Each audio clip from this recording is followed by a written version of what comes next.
राधे राधे। राधे ज्ञान सागर में आप सभी का स्वागत है। आइए आज हम बात करते हैं किसी भी व्यक्ति के जन्म कुंडली में यदि केतु ग्रह लग्न से लेकर के द्वादश भाव तक बैठते हैं तो किस किस भाव में बैठने का क्या क्या फल होता है, इसके विषय में मोटा मोटी कुछ जानने की चेष्टा करते हैं।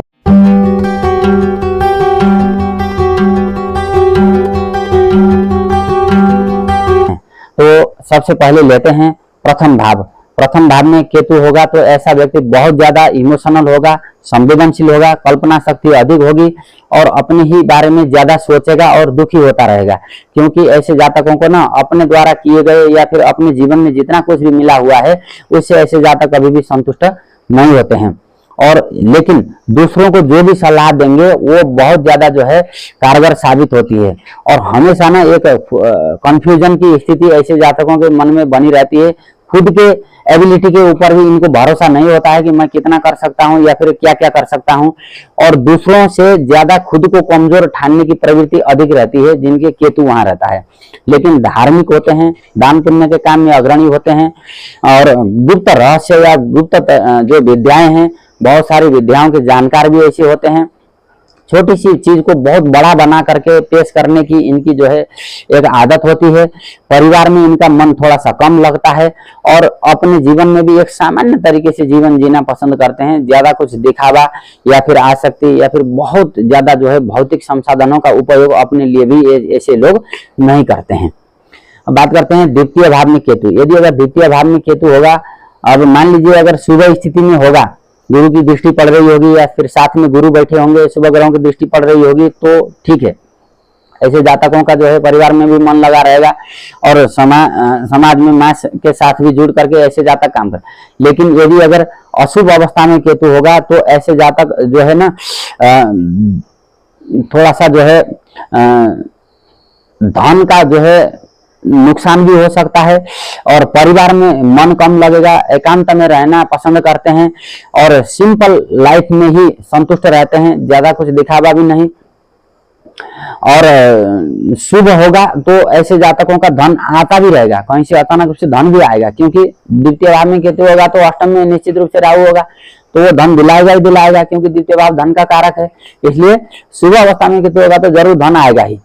और गले में या फिर आंखों में किसी प्रकार का कोई समस्या हो सकती है, चश्मा उस्मा चढ़ सकता है और किसी भी प्रकार का कोई जिम्मेदारी या फिर दायित्व इनको मिल गया कि भैया आपने ये काम करना है तो उस कार्य को लेने से ना ये कतराते हैं, बोले डर जाते हैं और नेगेटिविटी ज्यादा आती है इनके मन में किसी भी कार्य को लेकर के, है ना। और दूसरों के लिए जो भी कहेंगे वो बात इनके जीवन में सच हो जाएगी। परिवार से थोड़ा सा दुखी या फिर वैराग्यता का भाव इनमें ज्यादा आता है और एक एकांत प्रिय सैडिस्ट टाइप के ऐसे लोग होते हैं। अब बात करते हैं तृतीय भाव में केतु। तृतीय भाव में केतु होगा तो ऐसे जातक शत्रुओं के ऊपर विजय पाने वाले होते हैं, वाणी इनकी अच्छी होती है और हालांकि मेहनत और मेहनत भी मतलब जैसे जब दिल किया तो मेहनत कर लिया, नहीं तो थोड़े से आलसी भी हो सकते हैं। गुणवत्ता की कमी होगी, स्किल डेवलपमेंट की कमी होगी और मेहनत ज्यादा करेंगे लेकिन फल कम मिलेगा। और अपने से जो छोटे भाई हैं बहन हैं, है ना, उनसे भी इनका ज्यादा है ना मन नहीं लगता है, थोड़ा कटे कटे रहते हैं, उदास प्रवृत्ति के होते हैं। अहंकार भी होगा, स्वाभिमान भी होगा, लेकिन दोनों अपनी अपनी जगह। अब ये वो समय तय करता है कि कब इनका ईगो ज्यादा वो काम करता है और कब ये जो है एकांत प्रिय ज्यादा रहते हैं। संघर्षशील जरूर होते हैं, मेहनत जरूर करते हैं और दो लोगों के बीच में यदि अगर झगड़ा हो रहा होगा तो वहाँ अच्छे से जाकर के उनके झगड़े को मिलाने का काम करते हैं। तीर्थ यात्रा ज्यादा करते हैं ऐसे ज्यादा, मंदिर मठ मंदिर या है ना दूर दराज की जो भगवान के धाम है वहां पर जाने की इनकी जो शौक है वो ज्यादा रहती है। कंधे में किसी प्रकार की कोई पीड़ा कष्ट या हो सकती है, दर्द इत्यादि। खाने पीने का बड़ा जो है ना तालमेल बनाना जानते हैं कि किसके साथ क्या खाना चाहिए क्या नहीं खाना चाहिए, या फिर कमी कमजोरी भी ज्यादा निकालते हैं नुक्स, है ना। चंचल और व्यग्र स्वभाव भी होता है, कभी मतलब बहुत घबराहट इनके मन में ज्यादा आती है और कभी ज्यादा उत्तेजना भी ज्यादा होती है। और मित्र यदि अगर इनके कम होंगे तो मित्रों से ज्यादा लाभ भी मिलेगा और ज्यादा होंगे तो वहां पर धोखाधड़ी का भी चांस ज्यादा होंगे। और लेकिन संतान के द्वारा ऐसे जातकों को जीवन में अधिक लाभ मिलता है। अब बात करते हैं चतुर्थ भाव में केतु। चतुर्थ भाव में केतु होगा तो घर के भीतर जैसे आनंद के साथ घर में बैठना है, परिवार के साथ बैठना है और उनके साथ आनंद लेना है, तो इस चीज की थोड़ा सा कमी होगी। और काम के लिए, व्यापार व्यवसाय के लिए, जॉब के लिए या फिर पढ़ाई के लिए भी जो है ना घर से दूर जाना पड़ेगा और बार बार दूर की यात्रा होती रहेगी, आना जाना लगा रहेगा। माता का स्वास्थ्य कुछ खराब रह सकता है, माता के साथ वैचारिक तालमेल की कमी हो सकती है, घर में किसी न किसी प्रकार का मरम्मत का काम भी चलता रहेगा। लेकिन अपने विवेक से कार्य करने वाले होते हैं और मोक्ष के अधिकारी होती हैं, क्योंकि चतुर्थ भाव जो है ना मोक्ष की माता है, तो मोक्ष के अधिकारी जरूर होते हैं। और ऐसे जातकों को ना जीवन में कई सारे काम ऐसे जातक कर लेंगे, लेकिन इनको ना उन कामों से मिलने वाली जो असफलता है वो उस असफलता की जो टीस है वो मन में हमेशा बना रहता है, चुभता रहता है और अपने ही काम से संतुष्ट नहीं रहते हैं और काम का प्रतिफल भी इनको कम मिलता है। अब बात करते हैं पंचम भाव में केतु। पंचम भाव में केतु होगा तो पेट संबंधी समस्या होगी। अपने कैरियर, जैसे पढ़ने वाले बच्चे हैं तो उनको किस फील्ड में जाना चाहिए, जैसे 11वीं 12वीं के बाद कौन सा विषय पढ़ें, क्या करें, वो कैरियर जब उसका जो है चुनाव करना होता है तो उसमें थोड़ा सा इनको कंफ्यूजन ज्यादा रहती है। संतान होने में भी समस्या है, संतान डिले हो सकते हैं और संतान हो भी गए तो उसमें जो है मिसकैरेज होने की संभावना अधिक रहती है। यदि अगर केतु ग्रह वहां पर उच्च का होगा या फिर नीच का होगा तो ऐसे जातकों का संतान हो करके भी चला जाएगा। इसमें ज्योतिष में एक सूत्र लगता है, उच्चो भाय दिवा नीचो पंचम ऐसी नस्तता हाहाकारा सकुरु ते पुत्र शोके न जीवती। यदि अगर पंचम भाव में केतु ग्रह उच्च का होगा या फिर नीच का होगा तो ऐसे जातक का संतान पैदा होकर के संतान का मुंह दिखाने के बाद जो है उसको फिर भगवान ले जाते हैं, ये कहा गया है। और कुछ कुछ सूत्र ज्योतिष में अकाट्य सूत्र माने जाते हैं। हालांकि ऐसे जातकों को पहला गर्भ जो है कन्या हो जाए तो फिर कोई ज्यादा दिक्कत नहीं रहती है। अगर पहला गर्भ पुत्र के रूप में अगर माँ के कोख में अगर आया है तो उसके लिए थोड़ा सा दिक्कत जरूर हो सकती है। और ऐसे जातकों को ना बाकी लोग जो हैं बहुत ज्यादा यूज करते हैं, इनसे काम निकालते हैं और दूसरों के लिए ज्यादा काम आते हैं। दोहरा व्यक्तित्व भी होता है, कई सारे गुप्त प्रेम जैसे उजागर होने का खतरा भी इनको रहता है ना। पंचम भाव में यदि अगर केतु होगा तो, और संतान के द्वारा भी इनको कुछ न कुछ जो है धन की हानि या फिर स्वास्थ्य संबंधी समस्या या फिर किसी न किसी प्रकार का जो है संतान के द्वारा भी इनको तनाव जीवन में मिल सकता है। अब बात करते हैं छठे भाव में केतु। छठे भाव में केतु होगा तो भी ऐसे जातकों को जो है अपना कैरियर का चुनाव करने में थोड़ी सी दिक्कत होगी। सामान्य तरीके से जीवन जीना पसंद करते हैं और अपने माता पिता से समय समय पर सलाह ऐसे जातक लेते रहते हैं और लेना भी चाहिए। ऐसे जातकों को अपने माता पिता से सलाह लेकर के काम करेंगे तो जीवन में ज्यादा जल्दी उन्नति मिलती है, लेकिन अपने काम से ये हमेशा असंतुष्ट ही रहेंगे। वैराग्य के भाव ज्यादा आएंगे मन में। और शत्रु, यदि अगर मान लीजिए छठे भाव में केतु बलवान है, छठा भाव में यदि अगर शुभ ग्रहों की दृष्टि होगी तो शत्रुओं को परास्त आसानी से कर लेंगे। और यदि अगर केतु वहां पर कमजोर होगा और छठा भाव भी कमजोर होगा तो शत्रु ज्यादा जो है परेशान करेगा इनको, ये भी देखना चाहिए। और यदि अगर छठे भाव में शनि भी साथ में होगा तो ऐसे जातक निश्चित रूप से जो है शत्रु के ऊपर विजय पाने वाले होते हैं। और छठे भाव में केतु होना स्वास्थ्य के दृष्टिकोण से ज्यादा अच्छा नहीं माना जाता, तो समय समय पर केतु से संबंधित उपाय भी करते रहना चाहिए। अब बात करते हैं सप्तम भाव में केतु। सप्तम भाव में केतु होगा तो ऐसे जातकों का वैवाहिक जीवन थोड़ा सा प्रभावित रह सकता है। सामान्य सा जो है जीवन जिएंगे, साथ में भी रहेंगे तो ज्यादा मतलब जो है मौज मस्ती नहीं होता है। और घर में यदि अगर पति पत्नी साथ में रहेंगे तो छणे तुष्टा छणे रुष्टा, माने उसी वक्त झगड़ा भी होगा, उसी वक्त मिलान भी होगा, है ना। वैराग्य के भाव ज्यादा आएंगे। कभी कभी जो मन में ये भी आएगा कि चलो घर परिवार छोड़ करके वहीं मैं किसी आश्रम में चला जाऊं, है ना, तीर्थ में चला जाऊं, है ना। कंफ्यूज ज्यादा रहते हैं, नींद ज्यादा आती है ऐसे जातकों को, है ना। और अगर शनि का प्रभाव वहीं पर सप्तम भाव में बना हुआ है और केतु भी वहीं बैठा है तो ऐसे जातक अमूमन घर से भाग जाते हैं और किसी भी तरह की नेगेटिविटी ज्यादा इनके मन में पहला आता है। कोई अच्छी चीज पहले इनके दिमाग में नहीं आती, उससे जुड़े हुए खराब और डराने वाले या घबराहट पैदा करने वाले बात इनके दिमाग में ज्यादा आएंगे।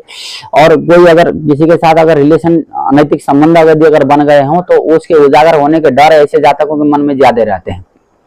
अब बात करते हैं अष्टम भाव में केतु। अष्टम भाव में केतु बहुत ही मतलब विचित्र होते हैं ऐसे जातक, ये रहस्यमयी होते हैं, इनको मतलब समझ में थोड़ा कम आता है। और ऐसे जातक तंत्र मंत्र गूढ़ विद्या या फिर कोई गुप्त विद्या ऐसे के जानकार ज्यादा होते हैं। किसी भी प्रकार का कोई ज्ञान होगा या कोई विषय होगा, नया विषय, तो उसकी जड़ तक ये जाते हैं। ऐसे जातक ना अधिकतर अन्वेषण करता है, रिसर्चर या फिर किसी जैसे सेना या फिर रक्षा विभाग में चले गए तो बड़े अच्छे जासूस, जैसे कि सीबीआई है या फिर जो मतलब है ना, जो सरकार के लिए जासूसी का काम करने वाले क्षेत्र में जाना चाहिए। अष्टम में केतु वाले जातक बहुत अच्छे जासूस बनते हैं, रॉ एजेंट इत्यादि। और जीवन में शुभ अशुभ जो भी होगा ना, ऐसे जातकों के जीवन में वो अचानक ही होगा, अचानक ही होगा। और खास करके 45 वर्ष से लेकर के 50 वर्ष के बीच में एक बड़ा झटका ऐसे जातकों के जीवन में जरूर आएगा। मोक्ष के अधिकारी जरूर होते हैं, दूसरों के लिए कहे हुए बात भी सही हो जाते हैं ऐसे जातकों के। ऐसे जातक अच्छे मोटिवेशनल काउंसिलर या फिर मोरल स्पीकर भी बन जाते हैं, डिटेक्टिव बन जाते हैं, या फिर खबर जैसे खबरें जुटाना या फिर खबर देना, इस तरह के काम ऐसे जातक ज्यादा करते हैं। भगवान का नाम लिया तो ऐसे जातक तर के जाते हैं, ये मोक्ष के अधिकारी जरूर होते हैं। और ऐसे जातकों को समय समय पर भगवान के मंदिरों के दर्शन करते रहना चाहिए ताकि अगला जन्म लेना ही ना पड़े। और अपने समस्याओं के साथ कैसे निपटारा करना चाहिए ये खुद ही जानते हैं और इनको किसी से पूछने की जरूरत भी नहीं है। और यदि अगर कोई गलत कार्य इन्होंने कर भी लिया तो जल्दी नहीं फंसेंगे, क्योंकि अच्छे जासूस होते हैं। तो अपने जीवन में बचना कहाँ से है, कैसे बचा जा सकता है, इसका भी इनको अच्छे से पता रहता है। लेकिन गाड़ी वाहन इत्यादि चलाते समय ऐसे जातकों को जरूर ध्यान देना चाहिए, क्योंकि एक्सीडेंटल योग ज्यादा बनते हैं। तो सावधानी हटी दुर्घटना घटी, ये वाला किस्सा ज्यादा प्रयुक्त होता है। अब बात करते हैं नवम भाव में केतु। नवम भाव में केतु जिन भी लोगों का होता है, ऐसे जातक भगवान शिव जी के भक्त होते हैं। और ऐसे जातकों को समय समय पर मंदिर में जाना चाहिए, दान पुण्य का कार्य करते रहना चाहिए। हालांकि मेहनत ही कम होते हैं, जब दिल किया तो मेहनत कर लिया, नहीं तो नहीं कर लिया। और ऐसे जातकों का भाग्य में भी उतार चढ़ाव होते रहता है। ऐसे जातकों को मांस मदिरा का सेवन नहीं करना चाहिए और शिव भक्ति अधिक करना चाहिए। और जो भी कार्य हो, अभी अगर पिताजी के साथ पूछ करके कार्य करें तो जीवन में धन निश्चित रूप से आएगा। और ऐसे जातक यदि अगर सही मार्ग में चलेंगे तो भाग्य इनका इतना अच्छा होता है कि ये निश्चित रूप से जो है अपना भाग्य खुद ही अपने भाग्य के दरवाजे खोलने वाले होते हैं। विदेश में जाकर के भाग्य इनका ज्यादा अच्छा होगा, उन्नति होगी। और जन्म स्थान से दूर जाकर के ही ये अपने आजीविका का काम करेंगे। अब बात करते हैं दसम भाव में केतु। दसम भाव में केतु होना कुछ हद तक अच्छा, कुछ हद तक बुरा। अब दसम भाव में केतु जिसका भी होगा, ऐसे जातकों का बार बार पोस्टिंग, स्थानांतरण इत्यादि होता रहेगा। जॉब एक जगह टिक करके नहीं रहेगी। और बड़ों के साथ तालमेल की, जहाँ जॉब करते हैं अपने बॉस या फिर जो विभाग के जो प्रमुख अधिकारी हैं, अपने से बड़े अधिकारी, उनके साथ तालमेल बिठाना थोड़ा इनको मुश्किल हो जाता है। और कामों में उतार चढ़ाव भी होते रहता है। यदि अगर केतु शुभ प्रभाव में होगा, गुरु की शुक्र की दृष्टि युति बन रही होगी, तो बड़ों के साथ मिल करके फिर बहुत अच्छा तालमेल के साथ ये नौकरी कर लेंगे। और व्यवसाय में भी अच्छा खासा लाभ होता है। लेकिन जहां पर राहु केतु का प्रश्न है, ये मैं पहले भी कह रहा हूं कि ऐसे जातकों के जीवन में धन का आना और जाना ये अचानक से ही होगा। अगर जॉब मिलना है तो भी अचानक से मिलेगी, धन आना है कहीं से वो भी अचानक से आएगी, जाना है वो भी अचानक से जाएगा। और ऐसे जातकों के माता या पिता दोनों का या फिर दोनों का किसी का भी स्वास्थ्य थोड़ा सा खराब रह सकता है। पिता के साथ वैचारिक तालमेल की कमी हो सकती है। लेकिन पिता और माता की सेवा आदर सत्कार यदि अगर करें तो इनके जीवन में माता पिता ही जो है तारनहार बनकर के भी आते हैं। और इनके जीवन का जो है उद्देश्य पूरा हो जाता है माँ पिता के सहयोग से। अब बात करते हैं 11वें भाव में केतु। 11वें भाव में केतु होना भी अच्छा ही माना जाता है, क्योंकि लाभे प्रशस्ता सर्वे ग्रह, तो लाभ स्थान में केतु अच्छा फल देता है। इनको जो है ना कहीं से अचानक धन लाभ होगा, मित्रों के जरिए धन लाभ हो सकता है, या फिर अपने प्रेम के जरिए भी धन लाभ हो सकता है। हालांकि ऐसे जातकों को प्रेम करते हुए बड़ी सावधानी से करना पड़ता है, क्योंकि प्रेम में ट्रेजेडी होने की संभावना अधिक रहती है। और संतान पक्ष का भी कहीं अचानक लाभ होगा तो कहीं संतान पक्ष से हानि भी होगी, और संतान के द्वारा पैसे का नुकसान या फिर संतान के स्वास्थ्य में बाधा इत्यादि, या फिर संतान के साथ दूर होना भी पड़ सकता है, जिसके 11वें भाव में केतु है। हालांकि 11वें भाव में जब केतु होगा तो ऐसे जाते थोड़ा मेहनत भी कम करते हैं, क्योंकि पंचम दृष्टि से तृतीय भाव को देखने के चलते वो मेहनत का भाव है, तो मेहनत भी कम करेंगे। और जब करेंगे दिल किया तो कर लेंगे, नहीं तो नहीं। तो 11वें भाव में केतु होना कुछ हद तक मिश्रित फल मिलते हैं। आपकी केतु किस भाव में है वहां से देखा कि आप अनुमान लगा सकते हैं। अब यदि अगर 12वें भाव में केतु होगा, वहां पर गुरु की दृष्टि पड़ रही होगी, तो ऐसे जातकों की वाणी में मुख में सरस्वती का वास होता है। जिस किसी के लिए जो कुछ भी कह देंगे वो सच हो जाएगा। और दूसरा जो है 12वें भाव में यदि अगर केतु होगा तो निश्चित रूप से ऐसे जातक जो है जन्म स्थान से दूर जाएंगे या फिर पैतृक निवास से दूर जाएंगे, और वहां जाकर के इनका भाग्योदय होगा। और ऐसे जातक भी मोक्ष के अधिकारी होंगे। ऐसे जातकों को भी नियमित रूप से भगवान के दर्शन कर लेना चाहिए, दान पुण्य का कार्य करते रहना चाहिए। और खास करके ऐसे जातकों को अपने स्वास्थ्य का ज्यादा ध्यान देना चाहिए, शत्रुओं के साथ सजग रहना चाहिए और ज्यादा पैसों का लेन देन भी नहीं करना चाहिए, क्योंकि पैसा एक बार चला गया तो वापस जल्दी नहीं आता है। और अगर मान लीजिए कहीं आपने इन्वेस्टमेंट किया है और छठा भाव यदि अगर मजबूत है, अच्छा है, लग्नेश भी अगर मजबूत है तो जो है वहां पर ज्यादा लाभ मिलेगा, नहीं तो धन कई बार फंसने के चांसेस भी ज्यादा रहते हैं या फिर गलत तरीके से धन का नुकसान अधिक होता है, खास करके द्वादश भाव में केतु होगा तो। कहते भी हमारे यहाँ कहावत है, खेत छुड़ा है खेत, तो ना खेत जो है ना खेत तक बिकवा देता है यदि अगर गलत जगह हमने इन्वेस्टमेंट किया तो इस चीज का भी विशेष ध्यान रखना चाहिए और खान पान का विशेष ध्यान रखना चाहिए, क्योंकि शरीर में तजन्य शरीर के अंगों में वो केतु जो है ना वो छुड़ाता है, उनसे संबंधित बीमारियां देगा या फिर उनसे संबंधित खर्चा कराएगा, हॉस्पिटल के भी चक्कर अधिक लगवाता है जिनके द्वादश भाव में केतु होता है। तो आज हमने जाना कि केतु के लग्न से लेकर के द्वादश भाव तक किस किस तरह के फल होते हैं। इसी तरह की अच्छी अच्छी ज्योतिष से संबंधित जानकारी मूलक वीडियो आप लोगों के सामने मैं समय समय पर परोसता जाऊंगा। तब तक के लिए विदा दीजिए। राधे राधे।